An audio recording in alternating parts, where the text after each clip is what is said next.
They tried to push me off the cliff for the insurance money, but they forgot about the climber's camera. I had lived in that house for 12 years, but somewhere along the way, it stopped feeling like home. Cedar Hill was my true home, the house I had owned for more than 3 decades, but I had given it up temporarily to help Caleb when he said his family needed me. It felt more like a waiting room, where everyone hoped I would quietly disappear. Every morning, I woke up before anyone else and sat in the kitchen trying not to make a sound, afraid that Roxanne would come down the stairs and glare at me the way she usually did, as if I had stolen something from her by breathing. She never missed an opportunity to remind me what an inconvenience I was. The worst part was her voice, sharp and crisp and cold, saying things she knew I would carry with me all day. You limp because you are old, Donna, not because you worked. Stop fishing for sympathy. Some of us actually have responsibilities. She spoke like my 40 years as a nurse, standing on stiff floors until my bones screamed, had been some silly hobby instead of the work that paid for the roof over her head. My knees had given out long before my pride did, but when I asked if we could install a simple railing, Roxanne said, "Why bother?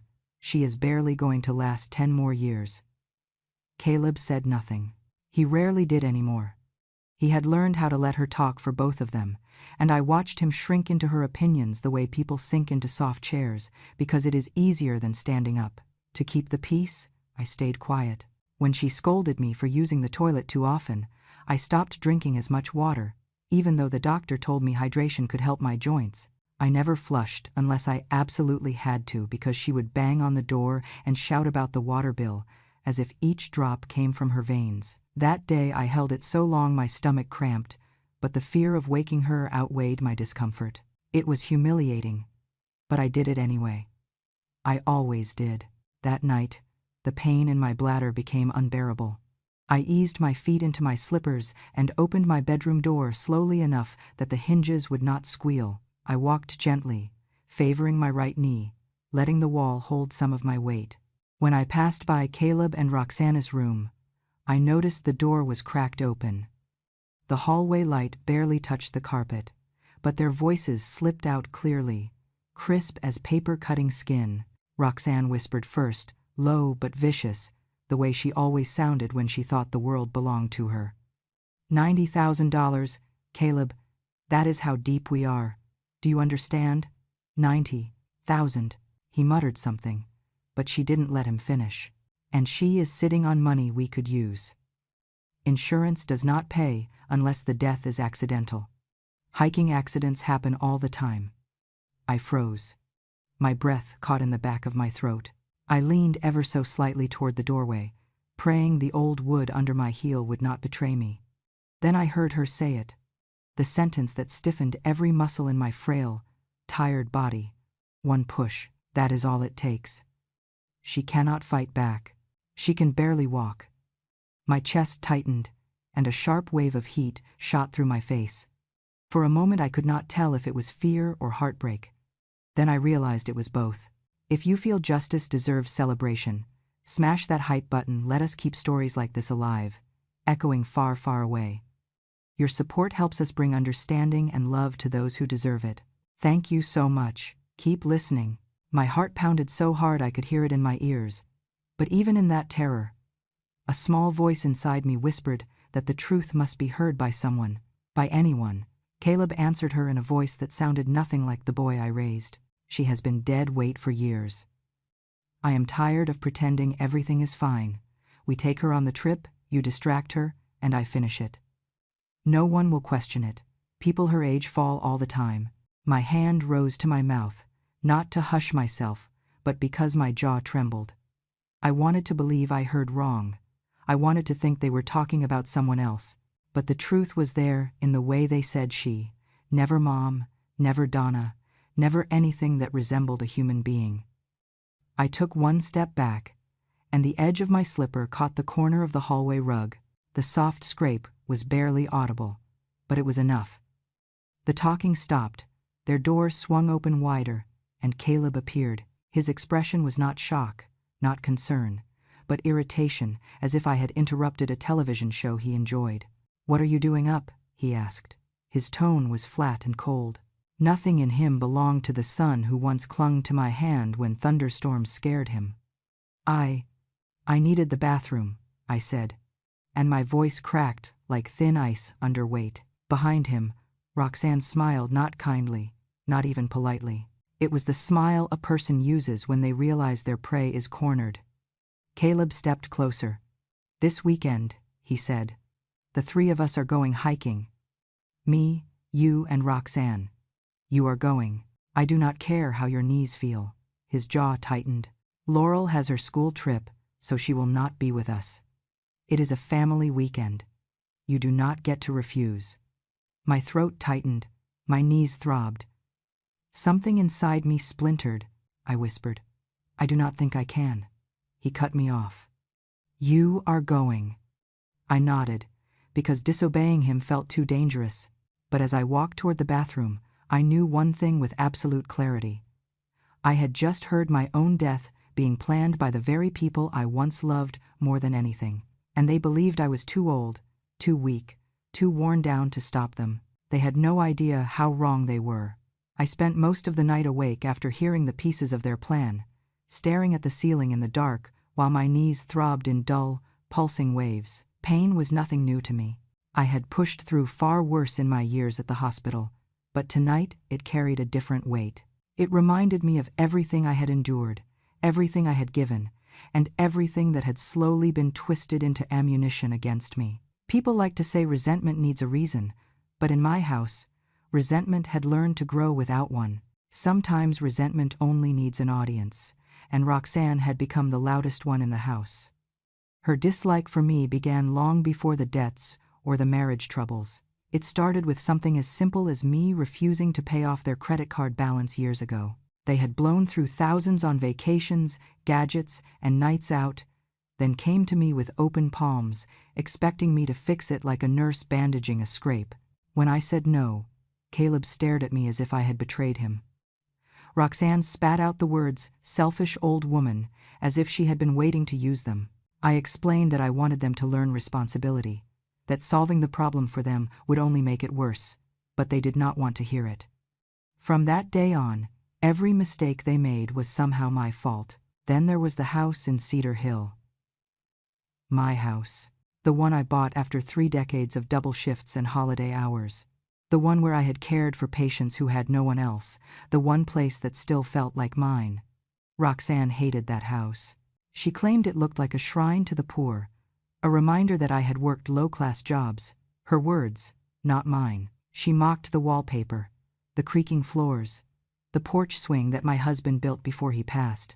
"You cling to that place like it is all you have ever been," she once said. Maybe she was right. Maybe it was the only place I felt seen. But instead of understanding that, she used it to belittle me further. Even the way I lived became fuel for her anger. I turned off lights when I left a room. I washed dishes by hand to save the dishwasher cycles. I unplugged appliances we did not use.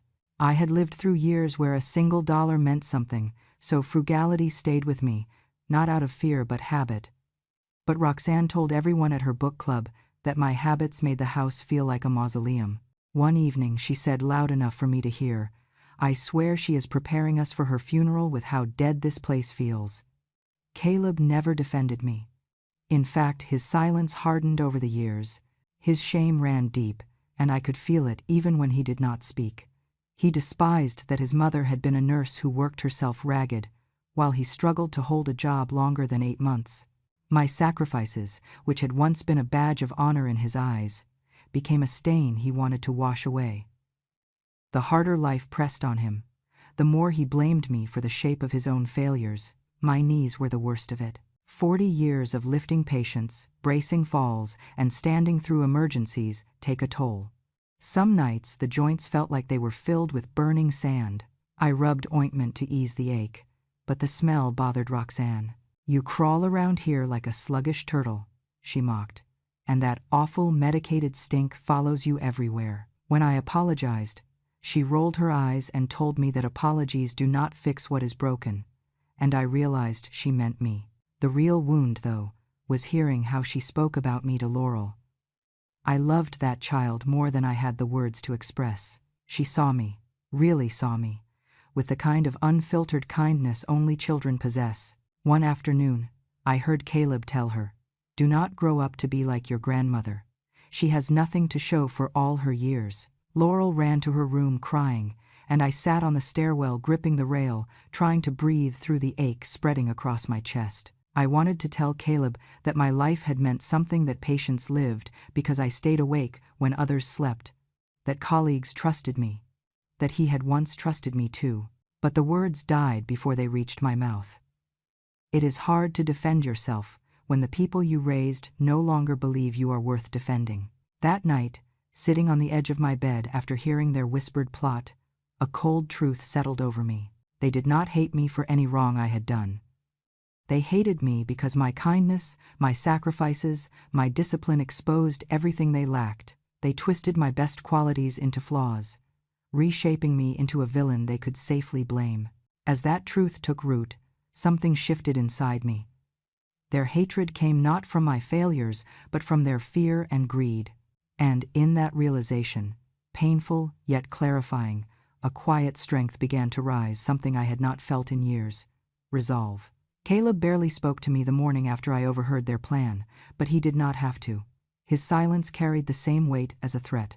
When I tried to tell him that my knees were too swollen to manage a long hike, that maybe I should stay home and rest, he did not even look up from his coffee. "If you do not go," he said, his voice low and clipped, "you can take care of yourself from now on."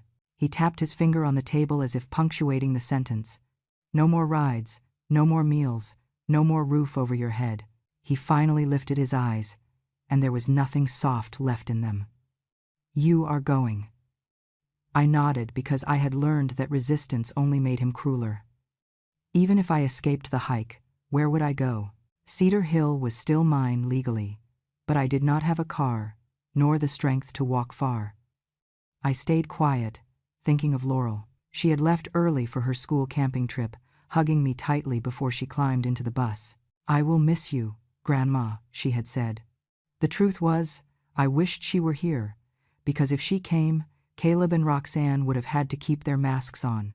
But she was gone for 2 days, just long enough for them to plan my absence. We left mid-morning.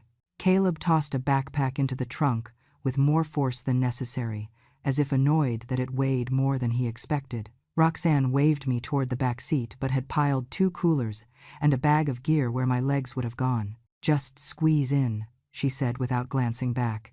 "You do not need that much space."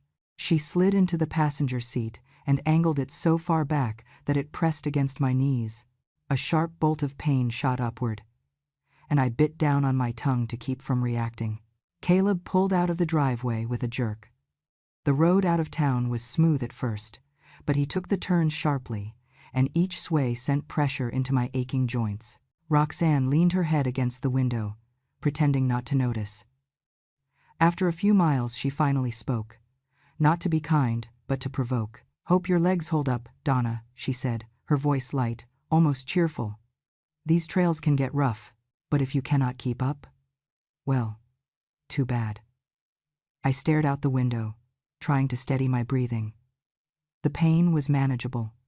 The fear was not. Every mile felt like another step toward something I could not stop. I thought of Laurel's small hands gripping my sweater the night before she left, of how she whispered, "I love you, Grandma." It was that memory that made me agree to the trip. I did not want Laurel returning from school to a home torn apart. I wanted her to feel safe a little longer. But the farther we drove, the more Caleb's behavior shifted. His grip tightened on the wheel until his knuckles went white, then he would force his shoulders to relax, as if remembering the role he was supposed to play. He kept checking the rearview mirror not to look at me, but as though he was tracking something only he understood. When Roxanne touched his arm, he flinched before forcing a hollow smile. I recognized that look. It was the look of a man bracing himself to do something unforgivable. I adjusted my knees and glanced outside just in time to see a small body camera tumble from a hiker's backpack and roll into the grass. For a moment, the sunlight flashed off the metal clip like a warning. I could not explain why, but it chilled me. Everything, the silence, the rushed departure, Their stiff tension felt orchestrated for one terrible purpose. Roxanne turned around suddenly and caught me staring out the window. "You look nervous," she said, her lips curling into a half-smile. "There is nothing to worry about. We will take good care of you." Her voice wrapped around the words in a way that made them feel poisoned. Caleb cleared his throat. "We are almost there." The closer we came to the trailhead, the more agitated he grew. He tapped his fingers on the steering wheel, then stopped abruptly when he noticed me watching. He gave a short laugh, hollow and forced. "Just excited for the fresh air," he muttered. "Long week." Roxanne nudged him lightly. "Relax. It will all be over soon." She said it softly, almost lovingly, but the words struck me like a shove between the shoulder blades. My heart pounded, my breath shrinking as the truth finally settled. Whatever they planned, they believed they could do it cleanly, that no one would question them, that I was already fading, too slow and too weak to survive. When the car turned onto the gravel road, I saw Caleb's jaw tighten, his eyes fixed not on the scenery but on the drop-offs ahead. Fear took shape beside me, like a living thing. My son was not taking me on a family outing. He was taking me to die. The wind hit my face the moment I stepped out of the car, sharp and unsettled, carrying the kind of chill that makes a person instinctively brace themselves. Caleb slammed the trunk shut while Roxanne yanked her backpack onto her shoulders. She turned toward me with a wide, artificial smile. "Come on, Donna. Stretch those knees. You do not want to slow us down already." I tried to step forward carefully, but she swooped in as if to steady me. Her hand closed around my arm, and she pushed me upward with an extra force that jammed my knee at the wrong angle. Pain shot through me like fire, and I pitched forward, barely catching myself on a boulder. She let out a soft laugh. "Oops. You wobble too easily." Caleb did not even look back. The trail forked into 3 paths, one clearly marked for beginners, one moderate, and one marked with a red warning sign for loose rock and steep drop-offs. Without hesitation, Caleb started walking toward the red trail. My stomach tightened. "Caleb," I said, trying to keep my voice steady, "that one looks dangerous. Could we take a different route instead?" He paused just long enough for Roxanne to answer in his place. "We want a little challenge. And you need exercise." She gestured up the narrow path. "If you fall behind, try harder." The wind picked up, whistling through the pine branches like a warning. My knee throbbed from the earlier shove, and every shift of weight made the joint feel hotter. Still, I followed. I had no choice. About 30 minutes in, the trail narrowed until we were walking single file. The rock surface was uneven, tilting slightly downward toward a steep slope on the right side. I heard Caleb whisper behind Roxanne, his voice low but not low enough for me to miss. "Right up there. 70-foot drop. No one survives that." Roxanne nodded, not turning around. "Good. Let us finish this." My breath caught. The words were confirmation, not suspicion. They were already looking for the spot. I felt the ground shift beneath my shoe, and a small crack echoed as a thin sheet of stone snapped under my weight. It was a small sound, but my training as an emergency nurse kicked in instantly. That kind of crisp fracture meant the surface underfoot was unstable, maybe hollowed by weather, maybe eroded by repeated winds. My instincts screamed at me to move away from the edge. "Can we stop for a moment?" I said, fighting the tremor in my voice. "My knee is freezing up." Roxanne spun around, annoyance sharp in her eyes. "No. Move. You are dragging this out. We do not have all day." I took a hesitant step, and my knee buckled slightly. I reached out to steady myself on the rock wall, but she grabbed my arm and jerked it forward. "Do not cling to everything like you are dying. Just walk." Caleb watched me with his jaw tight, pretending to check his footing while his eyes kept darting toward the edge. He shifted again, placing himself behind me, and the realization struck hard. He needed that position to push. My skin prickled as I tried to calculate any escape, but the trail had narrowed, and the drop beside us yawned open like a waiting mouth. I stepped back instinctively, but my knee screamed. Running was impossible. Even turning risked a fall. Roxanne stopped ahead, and pointed at a flat rock just beyond. "Right there, Caleb. Perfect spot for a picture. Bring her here." Her voice floated back like bait. My heart pounded so loudly, it drowned out the wind. I drew a shaky breath, unsure whether it was a prayer or goodbye. Each step clicked painfully through my joints. Caleb inched closer, his breathing tightening, preparing himself. The wind tugged at my jacket, loose pebbles sliding beneath my shoes as the edge loomed nearer. Then I heard Roxana's voice, silk stretched over steel. "Do it." Caleb's hands touched my back, not gently, not as guidance, but as pressure. Firm, intentional. My whole body locked in instinctive terror. I grabbed for the wall, but the rock was too smooth. My right foot slipped on the loose gravel. A jolt of pain shot up my leg as the knee gave way completely. Caleb pushed. It was not a stumble. It was a shove with full weight. The wind roared past my ears as the world tilted sideways. My hands scraped at empty air. For a moment, I saw the tops of the trees far below, a deep blur of green that seemed to pull me toward it. This was it. The moment they had planned. The moment they expected to bury me in silence. As my body pitched forward off the ledge, one final thought cut through the chaos, bitter and sharp as broken glass. My son wanted me dead. And he believed no one would ever know. The moment Caleb's hands left my back, gravity claimed me. The world flipped, sky turning to stone, stone turning to sky, until everything blurred into a rushing smear of color and sound. I heard nothing except the roar of wind tearing past my ears. The ledge vanished above me. My heart thrashed inside my chest, and for a split second, I had the strange, hollow realization that I was no longer connected to the earth. I was just falling. Then came the impact. Not the final, bone-shattering impact they had planned, but a brutal, jarring slam onto a lower outcropping of rock that knocked the air out of me. Pain exploded through my shoulder, spiderwebbing into my ribs. My vision pulsed in and out, black at the edges. My fingers dug helplessly at loose gravel as small stones skittered over the cliffside, falling farther into the void I had narrowly escaped. A voice echoed somewhere above me, sharp with alarm. "Mom! Mom! Do not move."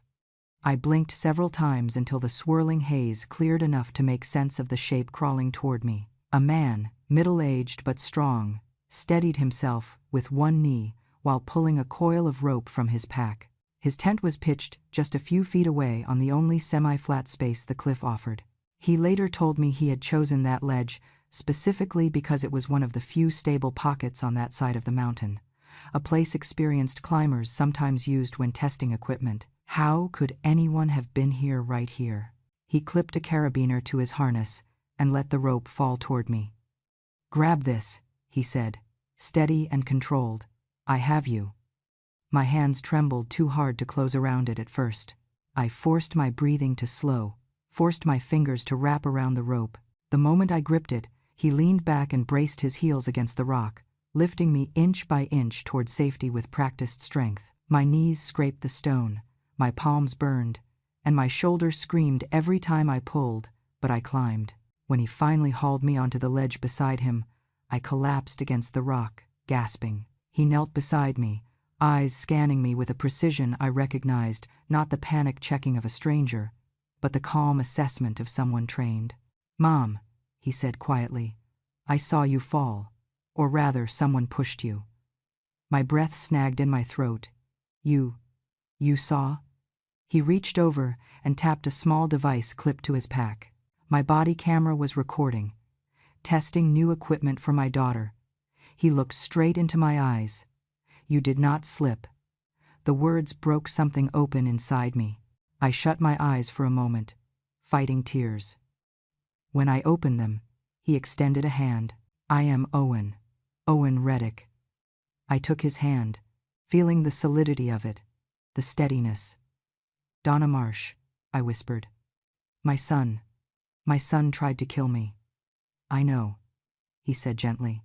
I saw enough to understand that. He glanced upward toward the ridge. I followed his gaze. From this angle, the trail curved out of sight, hiding the spot where Caleb and Roxanne had stood. They would look over the edge eventually. They would check if I had fallen far enough to be unrecognizable, unreachable, gone. They would find nothing. Owen turned back to me. You are safe with me. But listen carefully. If they think you survived, they may change their story. If they think you are dead, he paused, letting the implication settle. They will incriminate themselves faster than you expect. Should I stay here? Yes, he said, already switching modes from rescuer to strategist. I need to gather something first. He scanned the rocks around us, then moved toward a scatter of broken shale pieces where my body had hit. He knelt, picked one up, and held it near his ear like a seashell. He pressed gently with his thumb, and it cracked cleanly. Hollow fractures, he murmured. Unstable terrain. That will help. I frowned. Help with what? Proving intent, he said. If someone familiar with trail safety knows an area is unstable and guides another person directly onto that area, it becomes premeditation. He lifted the camera again, and I recorded them waiting behind you, watching the edge. A strange coldness crept over me as I watched him work, collecting fragments of evidence with the ease of long familiarity. How do you know so much about this? Owen exhaled and settled on one knee beside me. I used to work as a fraud investigator, he said. Insurance fraud. The same company your son tried to call last month. He gave me a pointed look. Do not worry. Employees do talk. He shook his head, and I recognized the pattern. Desperation, debt, a vulnerable family member, and a fabricated accident. His eyes darkened. It is not the first time I have seen someone try to push a senior off a trail. My stomach twisted. Then what do? We let them think the plan worked, he said, and while they relax, while they celebrate, we collect everything we need. He unfolded a small drone from his pack, clipped a fresh battery into it, and powered it on. A camera lens blinked to life. This, he said, will give us their reactions when they return to the trailhead. He paused. And if they panic and call someone, even better. I stared at him in disbelief. All this was ready? He shook his head. No, but I have learned that evil rarely stays hidden for long. People always reveal themselves when they think they have succeeded. He positioned the drone at the edge of the ledge, then looked at me one more time, softening. Donna, he said, you survived the fall. Now let me help you survive the rest.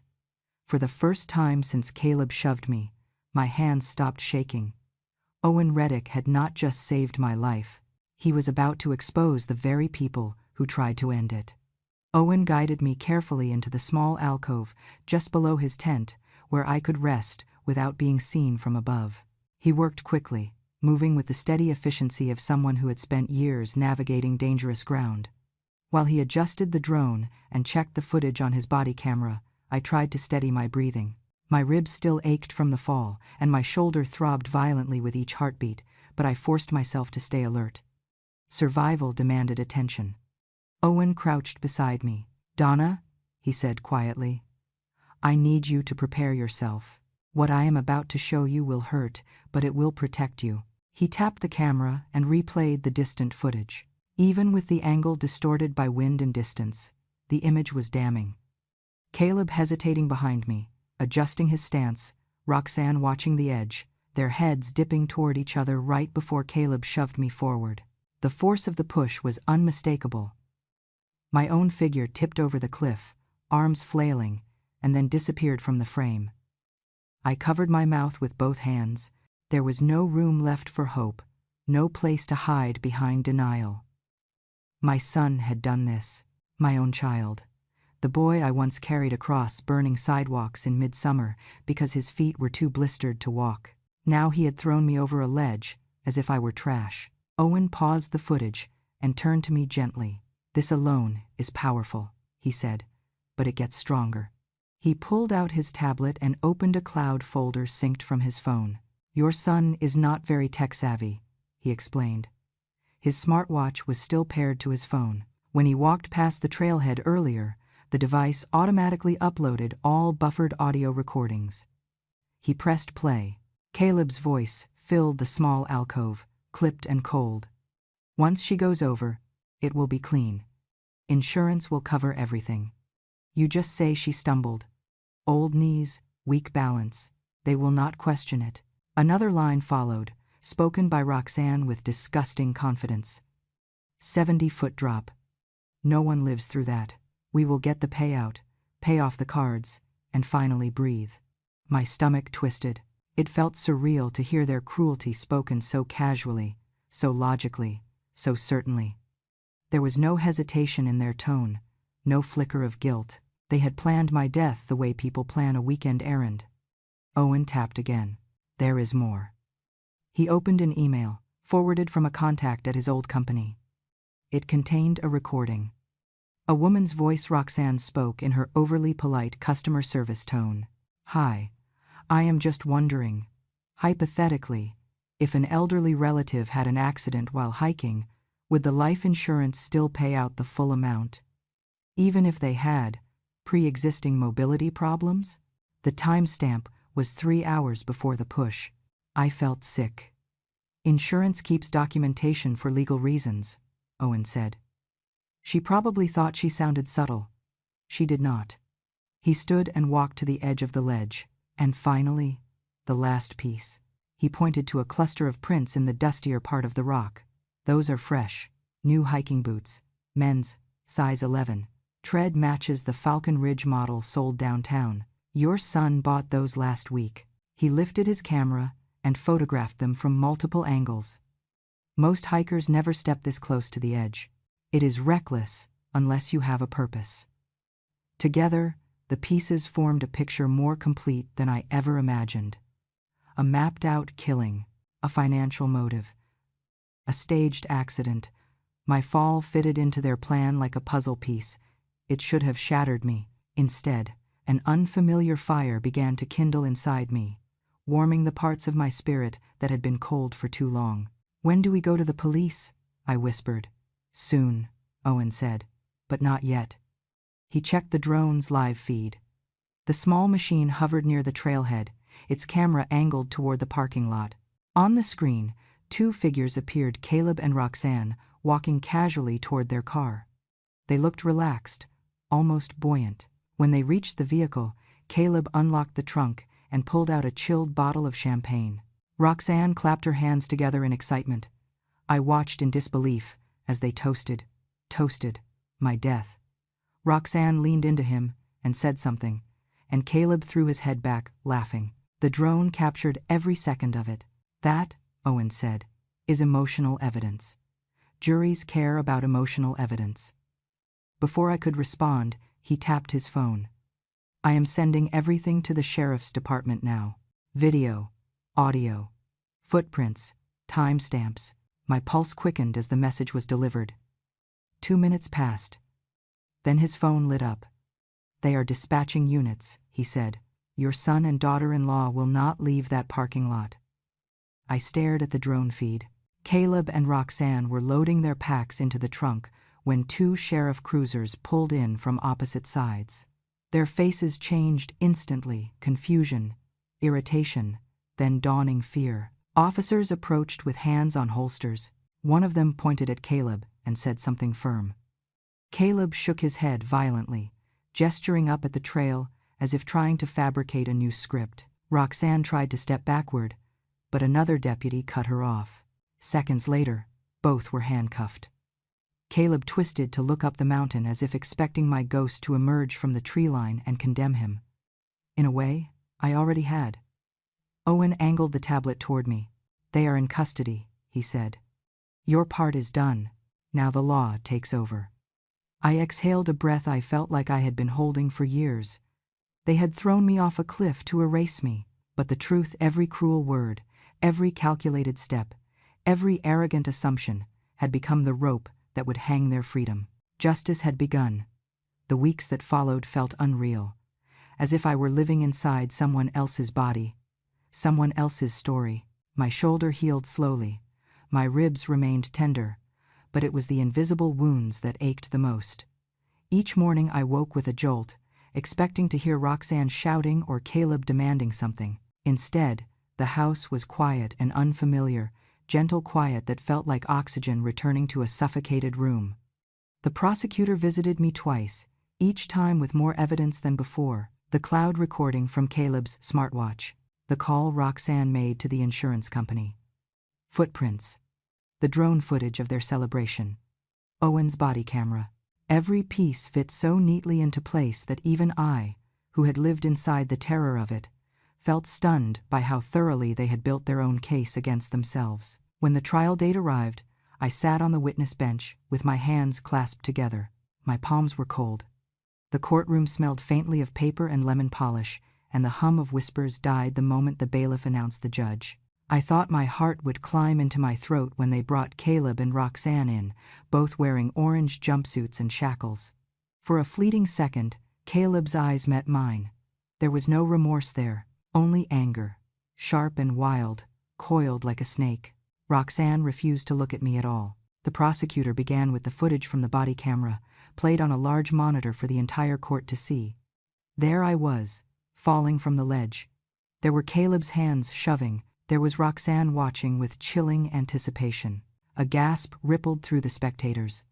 I felt myself shrinking into the chair, my bones cold, my breath thin. Even though I had lived it, seeing it again carved a fresh line of hurt inside my chest. Then came the smartwatch audio. Caleb's voice echoed through the courtroom. "Once she goes over, it will be clean. Insurance will cover everything." The room stiffened. A woman in the back covered her mouth. Someone whispered monsters under their breath. Roxana's recorded call with the insurance representative played next. Her tone was sugar-coated, polite, almost cheerful, as she casually asked how payouts worked when an elderly person with weak mobility died on a hike. The timestamp glowed on the screen like a spotlight on guilt. Owen testified after that. He spoke calmly, professionally, laying out the evidence with the clarity of someone who had spent his life reading lies and tracing motives.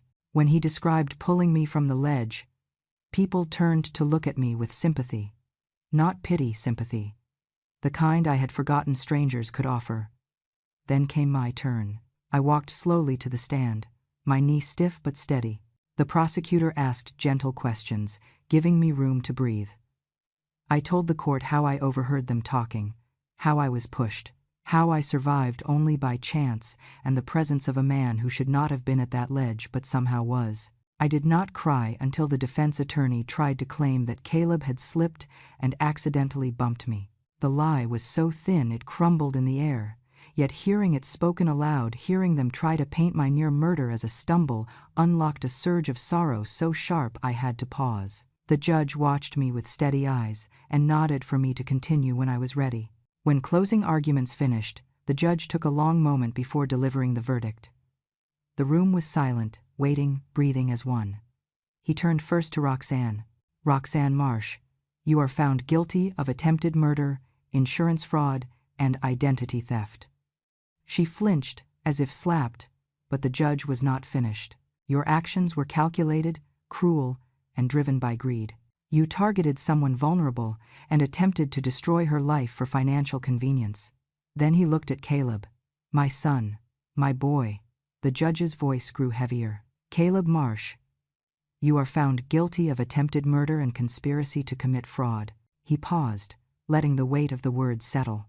"Your mother, Donna Marsh, gave you life. She cared for you, raised you, sacrificed for you, and you repaid that gift with a deliberate attempt to take her life. That is an offense this court and any moral society cannot forgive."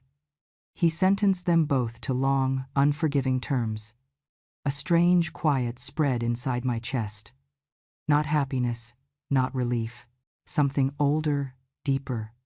Justice bitter but steady. As officers moved to escort them out, Caleb twisted violently in his restraints. His voice cracked as he yelled, "You should have helped us, Mom. You should have done more." His words sliced through the courtroom. I stood slowly, clutching my cane, and answered with a softness that carried farther than any shout could. "I helped you, your entire life, Caleb, but you never learned how to see it." For the first time since his arrest, he stopped struggling. The truth hit him harder than any verdict. Roxanne hissed something under her breath, but the officers tightened their grip and pulled them both toward the doors. Their steps echoed down the hall until they vanished. Afterward, the prosecutor approached to tell me that all of Caleb and Roxana's assets, what little they had, were being seized for restitution. I would not see a fortune, but justice was never about money. It was about the acknowledgement that my life had value they had tried to strip away but failed. When I stepped out of the courthouse, the sunlight warmed my face, not harshly, but gently. Like an embrace I had forgotten existed. For the first time in a long time, I felt something I thought had died with the shove off that cliff. I felt free. When the trial ended and the courthouse emptied into the cool afternoon air, I realized I no longer feared going home. Fear had lived in my chest for so long that its sudden absence felt like stepping outside after years in a dim room. I breathed in deeply, letting the warmth settle on my skin, and for the first time since the fall, I felt something close to peace. I moved back into my house in Cedar Hill the following week. The front door stuck a little when I unlocked it, the way it always had, and the familiar creak of the floorboards greeted me like old friends. Dust had settled on the windowsills, and the air smelled faintly of pine and age. But the moment I stepped into the living room, I felt a looseness in my chest I had not felt in years. This was the place where I had lived, worked, grieved, and loved. This was where I had carried people through sickness and held the hands of those taking their final breaths. My history was carved into these walls, not for anyone else to understand, but for me. It felt right to come home. A social worker visited me 2 days later with news that made my knees nearly give out, this time from joy. Laurel had requested to stay with me. She did not want to return to the house, where cruelty had grown like mold in every corner. The social worker asked if I was willing to take custody. I did not let her finish the sentence before answering yes. Laurel arrived with a small suitcase and threw her arms around me the moment she stepped onto the porch. "Grandma," she whispered.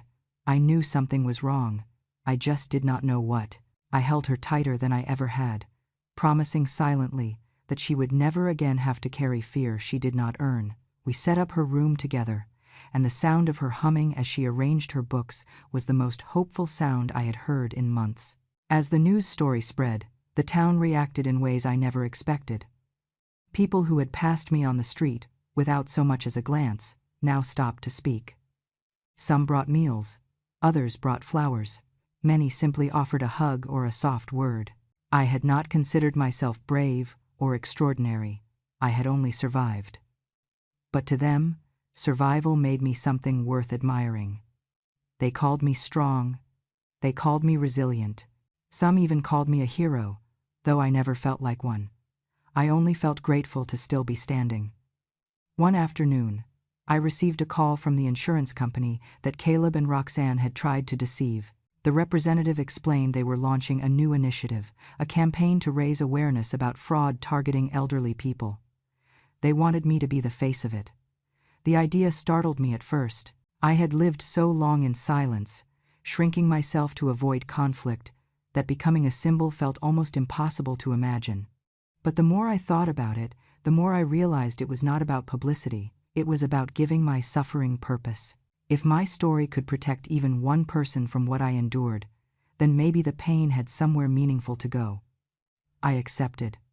Every Sunday, like clockwork, Owen Reddick visited for tea. He never came empty-handed.